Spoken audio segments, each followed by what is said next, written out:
If you dig through the boxes at Stanford University, you can find George White's autobiography. It's called A Diet of Danger, and it's exactly as pulpy as it sounds. I am George Hunter White, and my parents must have been clairvoyant. I've been a hunter of men all my life. I've had to do it because it was a vitally important job. I've had to do it because I've loved doing it. Every wild, grueling, tense, and fantastic moment of it. That's not dedication, that's addiction. All the highlights are in the book. Tales of Turkish drug busts, Chinese opium gang initiations, encounters with spies and killers. But the problem with the George White version is he left out some important details. The memories George White preferred to keep a secret. Like this one. It's 1952, and George White is boarding the subway. Pardon me. Oh, please say. The subway system in New York City is built to be safe. And it is safe, but that's just the train itself. Passenger behavior is different. You can get mugged, harassed, threatened. Or you can board a car with nothing amiss, no sign of trouble anywhere. And then you can step off into a nightmare. There's no record of where George White got on. But at some point in the ride, White reaches into, well, maybe his pocket, maybe a briefcase. He tried to erase the details. But here's what we do know. When he feels the time is right, White sprays an aerosol container into the air. An invisible mist. There's not much of it, just enough to affect a handful of people. The people in the car begin to feel strange. They grow uncomfortable. Some panic. Odds are children were on board. Hallucinations are inevitable. Did the walls start to bend? Did the air change? Did people start to hear things? Maybe they're crying, or giggling, or vomiting. No one will have any idea what happened or why. White takes notes. He records the panic. Then he vanishes. Later, he'll write a summary of the LSD experiment in his diary. Quote, "The subway test was a success. Pleased with the results." George White will do it again, and again, and again. He will become a dispensary of hallucinations, a chemical sadist, resolute in his search for a drug that could bend the will of the men and women he hunted. It started as a government assignment. It would become an obsession. That's not dedication, that's addiction.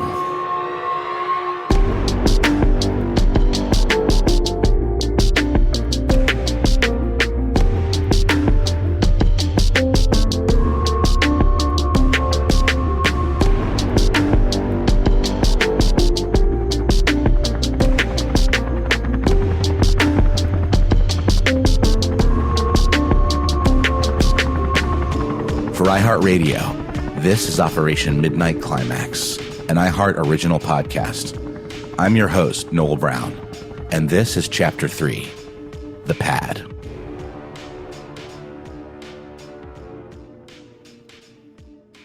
Part 1, In the Lab.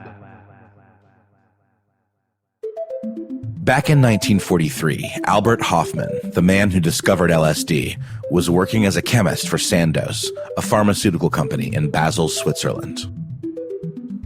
He was born in 1906, the son of a locksmith. And considering what Hofmann wound up doing, providing a key to access hidden states of consciousness, that feels appropriate. Hofmann attended the University of Zurich to study chemistry and later went to work for Sandoz. He quickly became interested in ergot, a fungus that was blamed for mass outbreaks of poisonings as far back as the Middle Ages. But when used judiciously and with care, it also held considerable promise as a treatment for migraines. Attempts were being made to take what was useful from ergot and leave the harmful side effects behind. Using ergotoxine, a synthetic derivative, Hofmann produced lysergic acid diethylamide, or LSD-25, in 1938. Then he got sidetracked with other work. But Hoffman never forgot LSD-25. He wanted to explore it more, to see if it could be useful for something. On April 16th, 1943, he was working with the compound when he began to feel odd, restless, dizzy. He left work early and went home, where his imagination, he said, was extremely stimulated. For over 2 hours, Hoffman gave himself to a cascade of vivid pictures, shapes, and colors. It was a sensorial experience, one that left him with a smile on his face. Here's what Hoffman wrote to his supervisor, Arthur Stahl, as a kind of workplace accident report shortly after his experience. Last Friday, April 16th, 1943, I was forced to interrupt my work in the laboratory in the middle of the afternoon and proceed home. In a dreamlike state, with eyes closed, I perceived an uninterrupted stream of fantastic pictures. Extraordinary shapes with intense, kaleidoscopic play of colors. After some 2 hours, this condition faded away. Retracing his steps, Hoffman discovered a tiny amount of LSD had been absorbed through his fingers in the lab while he was working. It had hallucinogenic properties. Being a man of science, Hoffman felt the need to pursue this discovery. But the first dose had been accidental. He didn't know how much he'd taken. So he decided to start out light. Really light. He only ingested 0.25 milligrams. Hoffman thought he was being careful. But this was far, far too much. Oh, no. No! In his notes, he quickly scribbled what had happened. April 19th, 1943. Taken diluted. With about 10 cc's of water. Tasteless. 17 o'clock. Beginning dizziness, feeling of anxiety, Visual distortions. symptoms of paralysis. Desire to laugh. From 18 to 20 o'clock. Most severe Crisis. If his first trip was a pleasure, Hoffman's second experience with LSD tugged at the limit of his sanity. Familiar objects. pieces of furniture, assumed Grotesque, threatening forms. The lady next door, Whom I scarcely recognized. brought me milk. In the course of the evening, I drank more than 2 liters. She was no longer Mrs. R. Rather a Malevolent. insidious witch. colored mask. Hoffman felt possessed by a demon, he wrote, and began to scream, terrified he was going insane. Livid, he might actually die as a consequence of the very substance he had brought into the world. Worst of all, Hoffman recalled, was the acoustic perceptions. Every noise was realized visually. He could see sounds. Despite his trip, Hoffman knew LSD held potential, provided it could be dosed properly. Sandoz engaged in a series of animal experiments, observing mice on acid and cats who suddenly became terrified of them. Chimpanzees abandoned their sense of social order. Fish swam in irregular patterns. Spiders spun immaculately proportioned webs at low doses and sagging, confused webs at higher doses. Drugs that could produce this kind of sensation were nothing new. People had been searching for the divine truth for thousands of years, back to the Aztecs and Mayans. Hemp and peyote were thought to harbor secrets of the mind. Mescaline was the first to be synthesized in a chemically pure environment. What Hoffman and his colleagues at Sandoz discovered was that at a low enough dose, as little as 1/1,000,000th of a gram, LSD could produce a different kind of euphoria, a breakdown of the ego that acted as a barrier between the self and the road to improvement. Hoffman had grand ideas for LSD in treating addiction and as an aid in psychotherapy. Scientists began to study it with those hopes in mind. But there was always the risk of euphoria giving way to psychotic attacks or feelings of omnipotence. Like any drug, it would need to be carefully studied, and subjects would have to be observed in controlled conditions. In the wrong hands, at the wrong dose, LSD would become a nightmare without beginning or end. Hoffman soon lost his grip on LSD, and so did the scientific research community. By the late 1940s, it became taboo, too dangerous to pursue as a legitimate medical treatment. Hoffman took to calling it his problem child. While Hoffman was never involved with MKUltra, Sandoz was. In 1953, Gottlieb heard that the KGB was attempting to buy what amounted to the world's supply of pure LSD, obviously for nefarious purposes. It was possible the KGB had already bought 50 million doses. In a panic, Gottlieb dispatched one of his underlings to intervene. The man reported back that Sandoz had 10 kilograms available for sale. Remember, LSD is activated in the tiniest doses imaginable. Gottlieb bought all of it before the Soviet Union could. He spent $240,000 on the Sandoz supply, and then realized his operative, as good as he might be at international espionage, was extremely bad at math. Sandoz didn't have 10 kilograms. They had 10 milligrams. The operative was off by a factor of 1 million. That's all they had made in the 10 years since Hoffman discovered it. Still, Gottlieb bought it all. It arrived in a barrel about the size and shape of an oil drum, with hundreds of thousands of doses in that barrel. A virtually unlimited supply of nightmares that could be artificially induced. Sandoz agreed to supply the CIA with 100 grams a week, fresh off their LSD production line. And at Gottlieb's insistence, they also refused any further orders from Russia or China and agreed to inform the CIA when anyone else inquired about the drug. For better or worse, the CIA had a monopoly on LSD. From Hoffman's fingers, it went to Sandoz. From Sandoz to Gottlieb. And from Gottlieb to George Hunter White. No one stopped to heed Hoffman's warnings. The biggest danger, Hoffman said, was giving LSD to someone without their knowledge, in an uncontrolled setting, at random, where harmless noises can turn, Hoffman said, into torment, and a psychotic crisis would be inevitable.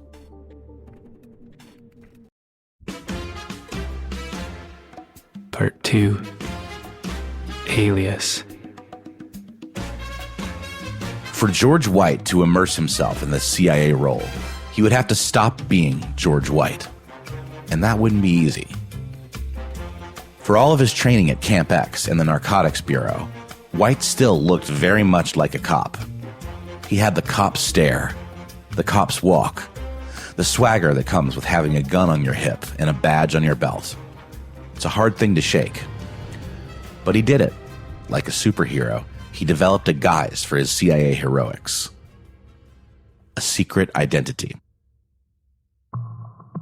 At the time, White was fond of meeting his assortment of criminals and killers at the American Museum of Natural History to obtain information, debrief informants, or threaten them with his power and influence. It was a good place to disappear in a crowd. Inside the museum was a section devoted to gems named after famous financier J.P. Morgan, a trustee of the museum and a frequent donor. In honor of his contributions, the museum dubbed the gem section the J.P. Morgan Hall of Gems, or just Morgan Hall. White liked the sound of that, so he took it on as his alias, Morgan Hall. Morgan Hall was a sensitive soul. In the fiction of White's mind, he worked as a merchant seaman, clad in a peacoat, which helped explain his calloused and weather-worn exterior. But Morgan Hall was also an aspiring artist, a painter and sculptor. He was a supporter of the Beat generation, poets like Allen Ginsberg and writers like Jack Kerouac, artists who were resisting conservative views and taking control of the post-war culture. Later, they'd be dubbed beatniks after the Russian Sputnik satellite that would go up in 1957. J. Edgar Hoover, that famously tolerant FBI director, said in 1960 that communists, eggheads, and beatniks were among the country's great enemies. They were stereotyped as drug users who wanted to reframe the status quo of America. They were another danger to baked-in moral values. To the CIA, that made them expendable minds. If beatniks were viable drug experimentation candidates, Morgan Hall was in the right place, a fox in a henhouse. White lived at 59 West 12th Street in Greenwich Village. The Hotel Albert in the village had been a haven for Mark Twain, Walt Whitman, and Jackson Pollock. Bob Dylan lived in Greenwich Village. It had an atmosphere. It was alive, thriving, like minds crowding together in bars and bohemian coffee houses and street corners. The smell of marijuana hung in the air. There was sexual liberation. It was a perfect place for the kinds of activities Morgan Hall liked to get into, and for the kinds of people Sidney Gottlieb wanted to dose with LSD. Imagine a doctor or lawyer racing into a police station, insisting he'd been drugged. Now imagine a young man stumbling in from the village, already presumed to be high most of the time. New York would be White's home base until early 1955. For now, at least, it was perfect. With money he'd gotten from Gottlieb and the CIA, White rented a second apartment in Greenwich Village at 81 Bedford Street. After all, drugging people in his own apartment would be poor form.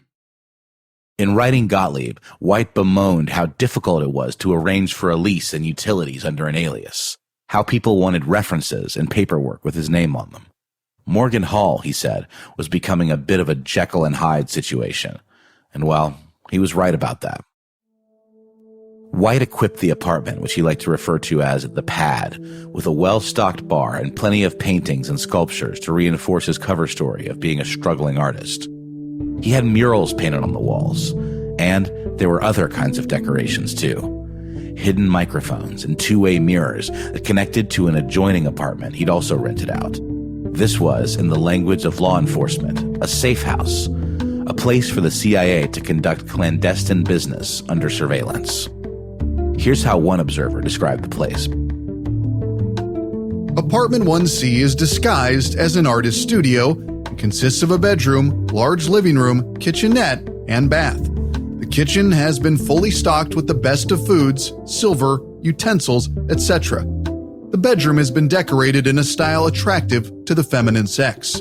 The linen closet and bathroom have been completely equipped with all essentials for use of both male and female occupants. The living room contains a well-stocked bar over which has been placed a television set. A radio phonograph combination has been purchased and will be placed to conceal a portion of a doorway which has been cut between apartments 1C and 1B, and at the top of which opening will be placed an X-ray mirror.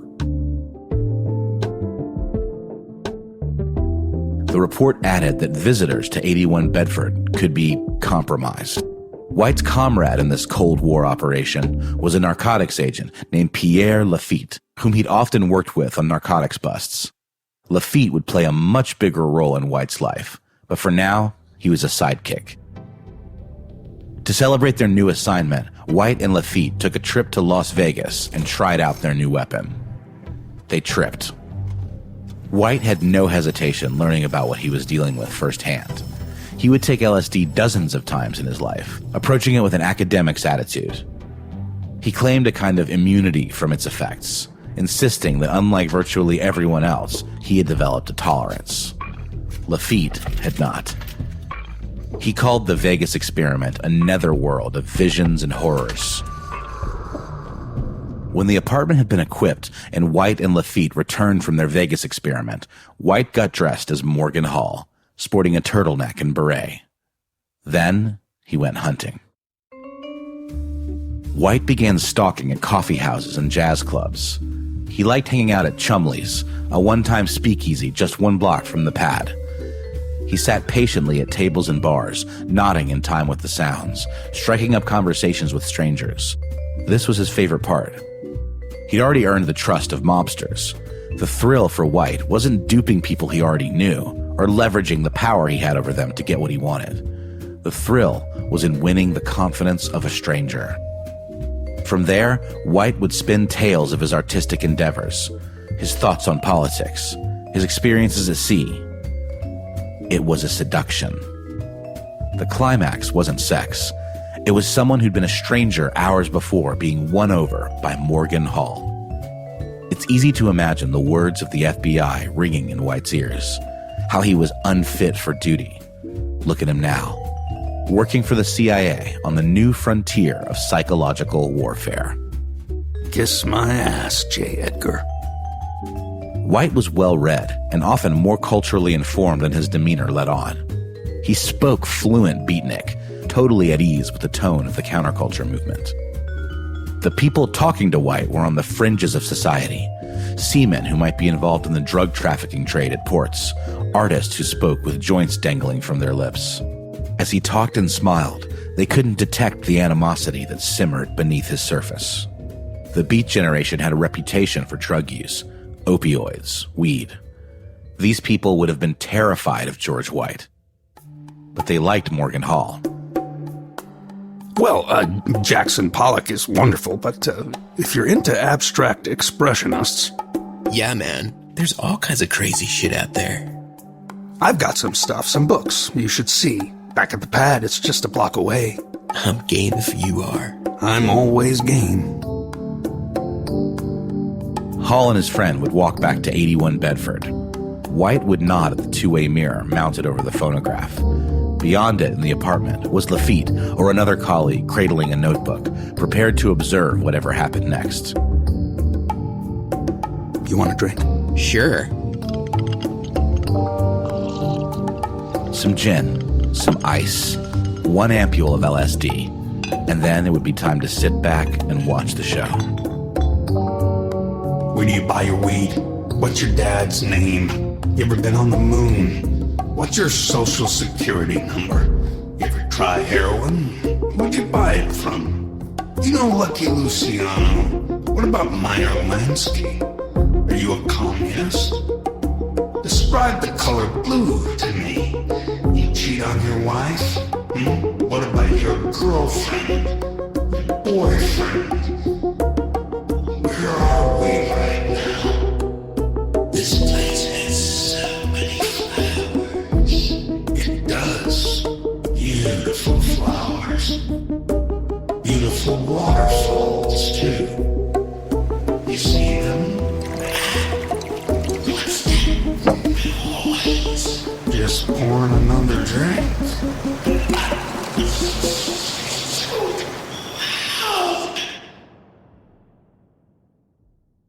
Like a school report, White would write down the dosage of LSD and the subject's reaction. Were they talkative, scared, catatonic? Did they answer questions? Did they abandon discretion? Did they lose their shit? He'd take copious notes and send them all back to Gottlieb at a post office in Washington. This was the climax, wasn't it?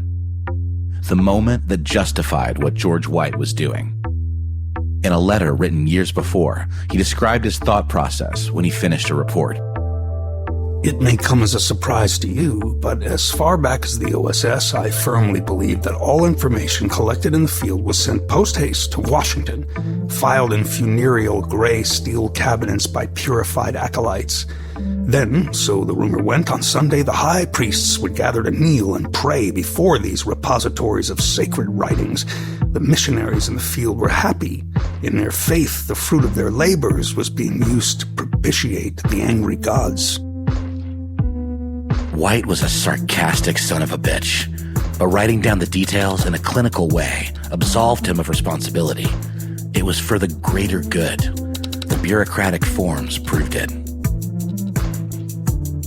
For the first time, the CIA was getting real, unadulterated field coverage of LSD, collected and curated by Morgan Hall. Everything was going exactly according to plan. Well, almost everything. It wasn't long before other people started showing up at the pad. People like newspaper reporters, narcotics officers, and an informant. Not one of George White's informants, but someone informing on George White.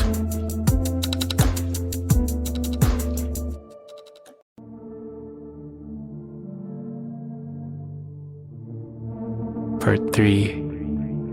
The Informant. White always wanted to be an FBI agent, and even though the agency declared him unfit for duty, it doesn't mean they forgot about him. When White accused New York Governor Thomas Dewey of making a secret deal with mobster Lucky Luciano, he caught the attention of the governor. Dewey wanted to know more about the man sullying his name. So he asked the FBI to send along some information. They were all the typical biographical mentions, along with something a little more interesting. The FBI had made contact with the liaison in New York. Someone who not only knew George White, but knew George White was up to something at 81 Bedford Street on behalf of the CIA. In fact, it was a Narcotics Bureau agent, the same one who wrote the description of the pad. In addition to notifying Governor Dewey, the report went directly to FBI Director J. Edgar Hoover, who knew all about George White, specifically White's love of publicity for his drug busts. He wanted to know exactly what White was up to. Intelligence agencies love spying on other intelligence agencies. Here's part of that report. A confidential informant of this office advised on July 1st that his former supervisor in the Bureau of Narcotics, George White, has become associated with CIA in an ultra-secret assignment. White and the CIA have rented dual apartments at 81 Bedford Street. In one of these apartments has been set up a bar and quarters for entertainment, while the other apartment is being used by CIA for the purpose of taking motion pictures through an X-ray mirror. White indicated to the informant that no one in the Bureau of Narcotics or the CIA was aware of his apartment or his association therewith, except Commissioner Harry Anslinger of the Narcotics Bureau and top officials of the CIA. The FBI and Hoover knew White was up to something, but they didn't know what. So, agents pressed the informant for more information. They were dying to know what White, the maverick dope buster, was doing in league with the CIA. One agent even dismissed the informant's report, saying it hardly seemed plausible that White and the CIA were working together. It didn't smell right. Wasn't White a maniac? What function could he serve? More intelligence needed to be gathered, most discreetly. The informant continued to hang around the pad, White seemingly oblivious to his curiosity. He picked up bits of information here and there. The recording equipment seemed odd. So did the rumors there was drug experimentation going on. Finally, the informant managed to get his hands on 2 vials of liquid that were stored in the pad. One was in a screw-top container. One was in the same kind of ampule used to house the LSD doses. He immediately forwarded both to the FBI, who turned them over to their laboratory analysts. Here was proof White and the CIA were up to something illicit, maybe illegal. When the FBI got the lab report back, they found table salt. The most talented chemists at the FBI were unable to identify the compound, saying only that it appeared to be some kind of organic material in a dilute solution of sodium chloride, or salt. The other vial had chloral hydrate. At the time, it was a rather common sedative. That was the solution in the screw-top vial. Neither one was the smoking gun the FBI had been hoping for. The FBI had once again underestimated George White. An FBI memo advised the informant to tread carefully. White, it read, had been told the FBI was sniffing around. And the CIA, likely Sidney Gottlieb, told White to be on the lookout. Leaving an ampule of diluted table salt for the FBI's chemists to examine was one way he could give them the middle finger. The same one he'd been giving them for years. White may have been clever enough to outwit the FBI, but he was still showing signs of recklessness. Why was White discussing the fact that he was working with the CIA with anyone? Why, as the informant related, did White invite a newspaper reporter named Ed Reed to the pad? That's not a very covert idea. More importantly, what was White doing with the chloral hydrate, the sedative? Wasn't he supposed to be focusing on the effects of LSD? White scribbled in his diary fleeting mentions of sodium pentothal, a barbiturate thought to have truth serum possibilities, and Nembutal, another sedative. He was dispensing one drug after another like a pharmacist on speed. Much later, when Sidney Gottlieb was asked to justify the work of George White, he said that White had freedom. He could procure any kind of drug he wanted, not just LSD, anything. Morphine, mescaline, opium, cocaine. He didn't ask, and White didn't offer. Procurement and use were up to White. At least that was Gottlieb's story. But if White was using a sedative, was it to help someone come down from a bad trip, or something else? What exactly was George White doing at 81 Bedford Street that was escaping the attention of both the CIA and the FBI? And just how far away from the mission had he departed?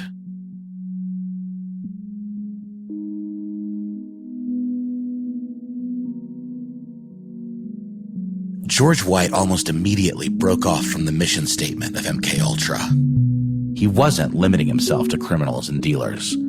He released a small amount of LSD on a New York subway car, a microcosm of Gottlieb's dream of dosing an entire town. And then there was the case of Linda King. Linda was an aspiring actress with a benefactor, a man named Erwin Eisenberg. White and Eisenberg were close friends. Eisenberg had a home in Larchmont, New York, which White visited on a regular basis. Eisenberg was wealthy, cultured, and rich, and wanted to help King with her acting career by making introductions. Through Eisenberg, White met King. Of course, White couldn't help with her show business aspirations, but she still liked him. He was just the kind of friendly face you'd see on a subway. On September 12th, 1953, White invited King to come have a drink with him at the Pad at 81 Bedford Street. Linda King wasn't a killer or a dealer or a beatnik. She was a friend. But by the end of the night, she was seeing things. Unimaginable things. White made a note in his diary. King, he wrote, got psychotic. He had dosed her with LSD. King was taken to Lenox Hill Hospital, and as doctors shined a light into her widened pupils and asked her what had happened, King insisted she had been drugged. When doctors asked by whom, King could only utter two words. George White.